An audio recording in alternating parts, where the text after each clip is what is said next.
বৈষম্যবিরোধী ছাত্র আন্দোলনে যখন মিরপুরে যখন এই ছাত্র আন্দোলনকে নস্যাৎ করার জন্য বানচাল করার জন্য সম্মুখ সারিতে যে ছাত্রদের এই নির্বিচারে গুলি চালিয়েছিল, এই আন্দোলনকে প্রতিহত করার জন্য এই কামাল আহমেদ মজুমদার সে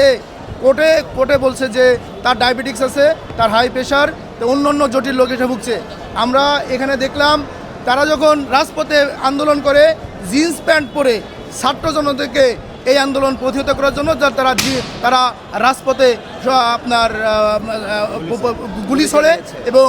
আন্দোলনে সামনের সারিতে থাকে। যখন আবার তাদের এই আদালত প্রাঙ্গণে আনা হয়, তাদের বলে তাদের হাই প্রেশার, ডায়াবেটিক্স, তাদের অন্য রোগে তাদের আক্রান্ত। তারা যখন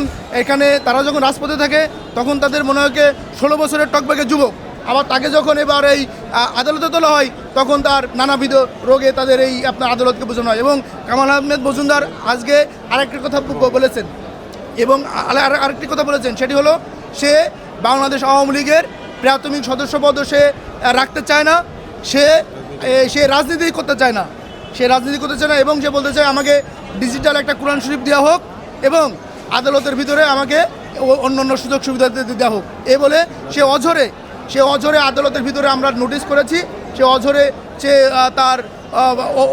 মানে কান্নাকাটি করছে এবং আদালতকে বলছে যে আমি রাজনীতি করতে চাই না, আমি রাজনীতি ছেড়ে দিতে চাই, ইভেন আমি বাংলাদেশ আওয়ামী লীগের প্রাথমিক সদস্য পদও রাখতে চাই না। কারণ হচ্ছে যে আমাকে এই আদালতের ভিতরে মানে কারাগারের ভিতরে